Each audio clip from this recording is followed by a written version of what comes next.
Nous sommes les démocrates du Bénin.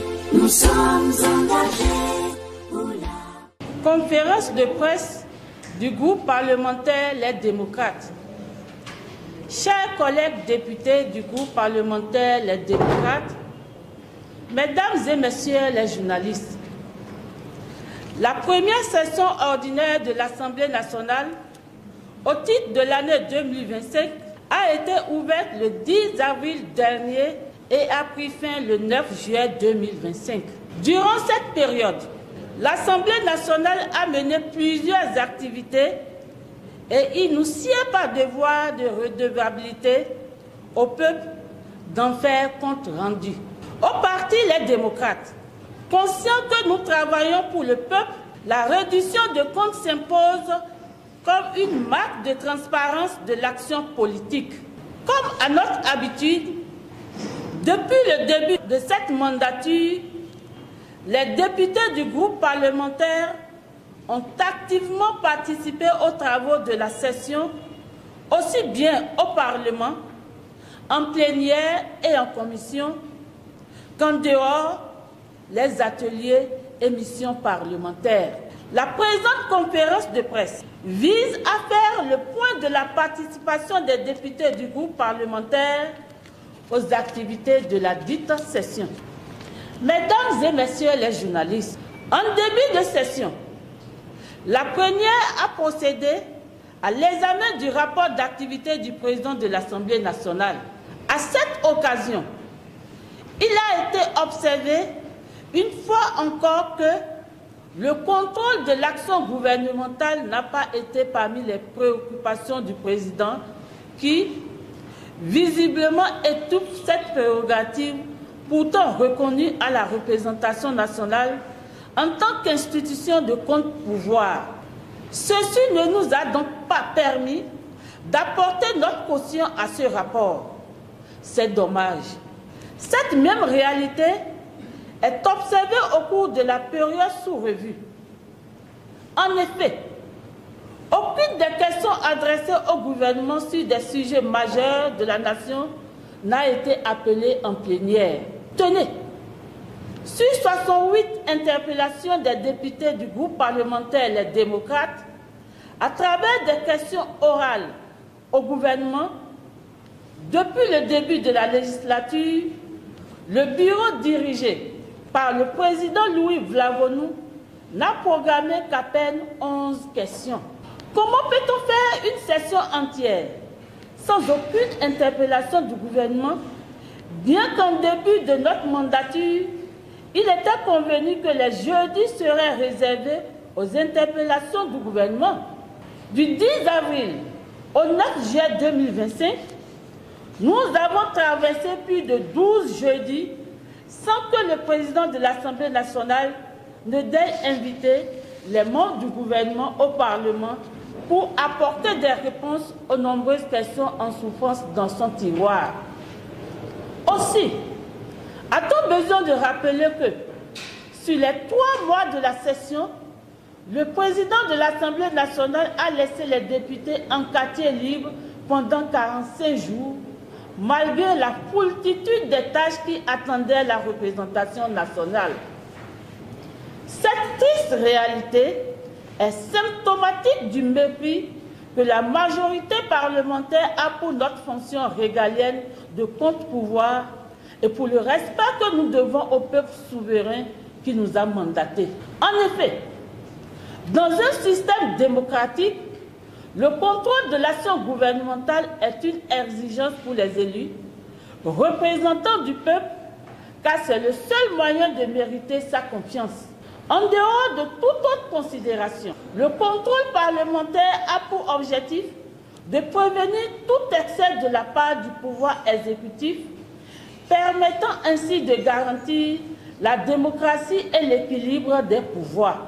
Limiter la portée des contrôles parlementaires en s'appuyant sur une majorité mécanique qui s'autodiscipline en tenant l'opposition à distance pourrait laisser libre cours à toute dérive autoritaire du pouvoir exécutif pouvant déboucher sur la remise en cause des libertés de l'état de droit et de la démocratie.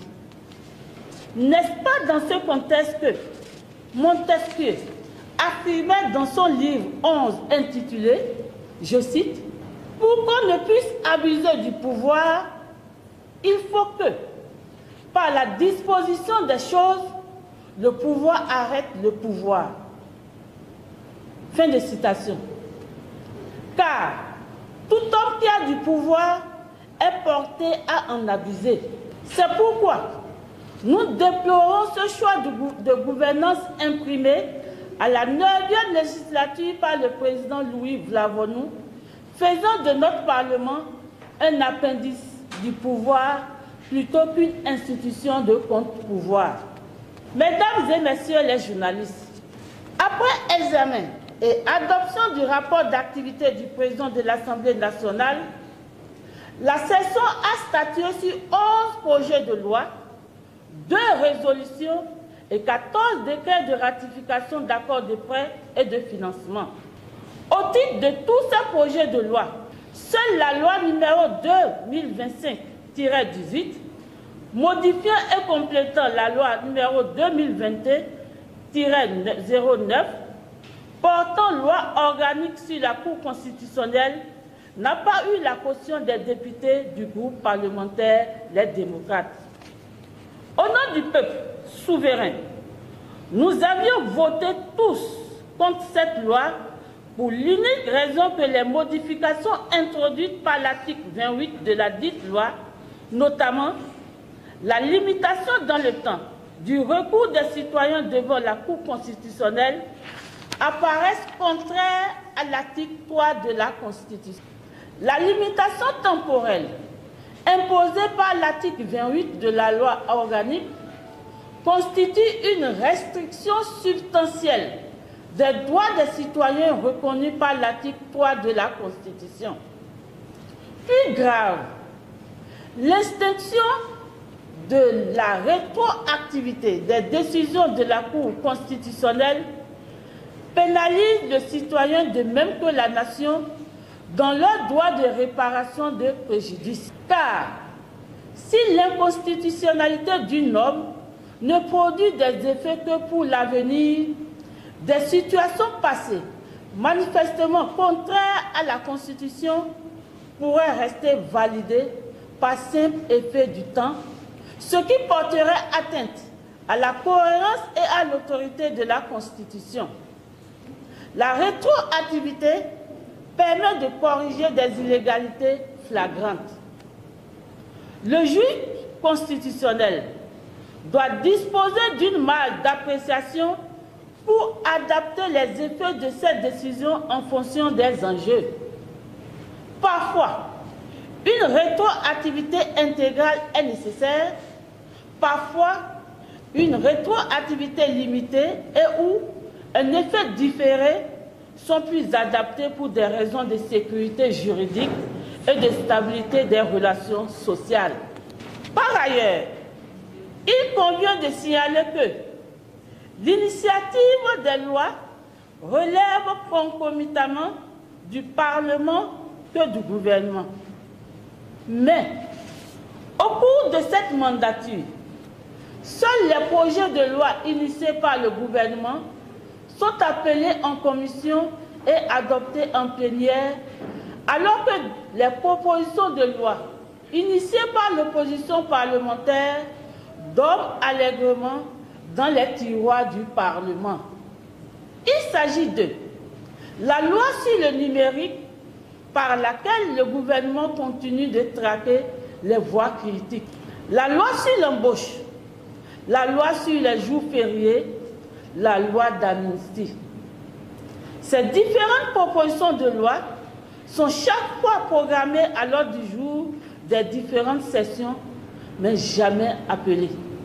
Mesdames et messieurs les journalistes, c'est l'occasion pour nous de refuter les intoxications distillées dans l'opinion publique qui, de droit accusateur, indexent les députés du parti de l'opposition, les démocrates, comme des apatrides, qui votent systématiquement contre les lois soumises à la plénière ou qui rejettent sans motif tous les rapports du président de l'Assemblée nationale.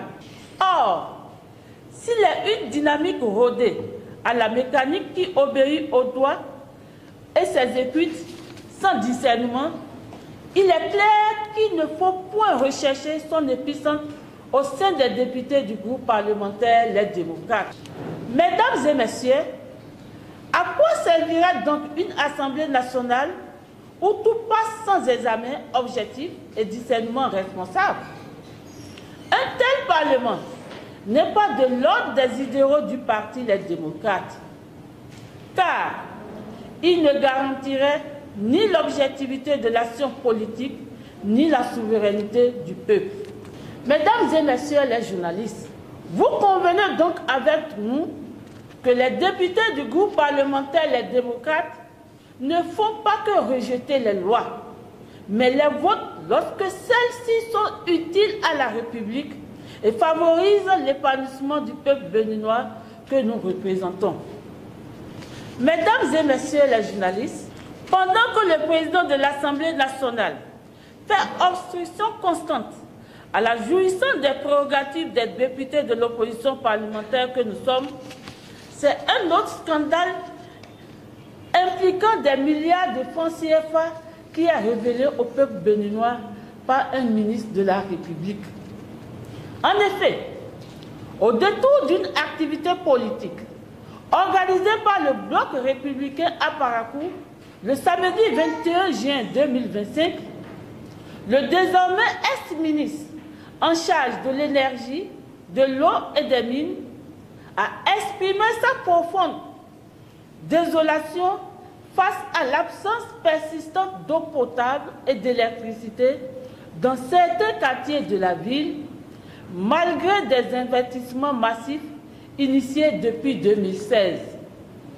En clair, le ministre a dénoncé devant les populations de la ville de Parakou la mauvaise gestion du secteur de l'eau et de l'énergie par son prédécesseur, qui serait, hélas, un fils de Parakou.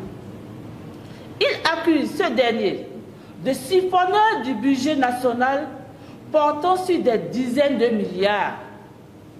En tant qu'auditeur financier de profession, devenu ministre et ayant eu accès au dossier, n'est-il pas impérieux de prendre au sérieux cette affaire, surtout qu'il s'agit des reçus de nos contribuables?